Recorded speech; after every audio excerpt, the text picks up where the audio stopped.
Taigi sveiki visi, aš esu Domas, dar žinomas kaip Sponkau. Tai bus pirmasis mano tutorialas ir šiame tutoriale aš jums parodysiu, kaip nustatyti norimą skambėjimo toną ant jūsų iTelefono. Taigi pradėsiu. Dar noriu pasakyti, kad nesvarbu, jūs tai darote ant Mac OS X ar ant Windows'o, tai daroma taip pat. Taigi, įjunkite iTunes. Susiraskite savo norimą toną, nežinau, dainą, bet ką iš fonotekos. Paspauskite dešinį mygtuką ir visų pirma paspauskite Get Info. Nežinau, gal tai ant Windows vadinasi kitaip, bet tokia pati funkcija turėtų būti. Taigi, išjunkite Options ir pažymėkite Start ir Stop Time. Ir Stop Time pakeiskite į nedaugiau negu 30 sekundžių, nes Apple telefonai leidžia turėti tokį ilgumo skambėjimo toną. Ir nepamirškite nusikopijuoti šio laiko, jeigu norėsite atstatyti dainos trukmę į normalią. Taigi, pasirinkite 30 ar 25, aš pasirinksiu 25. Kai taip padarysite, spauskite OK. Ir po to vėl spauskite dešinį mygtuką ir pasirinkite Create AAC version. Jeigu jums to padaryti neleidžia ir rašo Create MP3 version ar kažką panašaus, eikite į Preferences.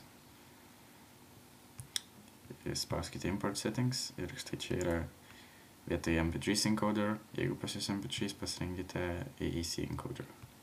Taigi, tęsiame. Kai tai padarysite, spauskite dešinį mygtuką ir sukurkite AAC versiją. Kai kompiuteris tai padarys, spauskite dešinį pelės klavišą ir susiraskite šį failą ten, kuris yra. Vėl spauskite Get Info. Ant Windows'o čia jau reikės spausti Rename. Taip. Oi, biškį lėtai kompiuteris dirba. Taigi, kai įsijungs šį funkciją, nustatykite pavadinimą iš M4A į M4R.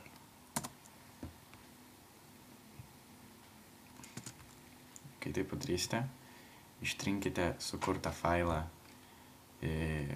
iš savo fonotekos, būtent AAC versiją, žiūrėkite, neištrinkite originalą. Taigi, failą galite pasilikti kaip norit. Ir kai tai padarysite, paleiskite šią dainą.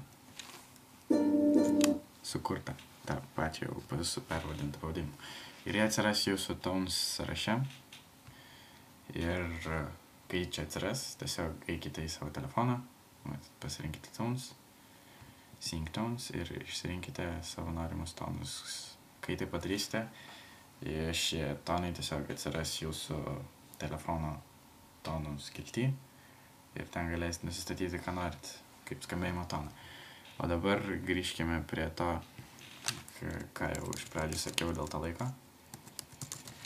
Dabar norėdami atstatyti atgal savo dainos trukmę, kad nebūtų štai taip.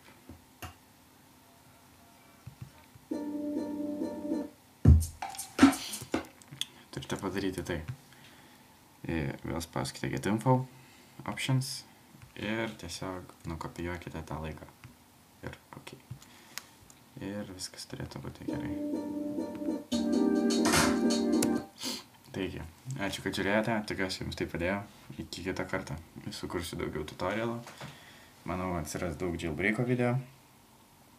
Ir tikiuosi daugam pravers. Taigi, iki.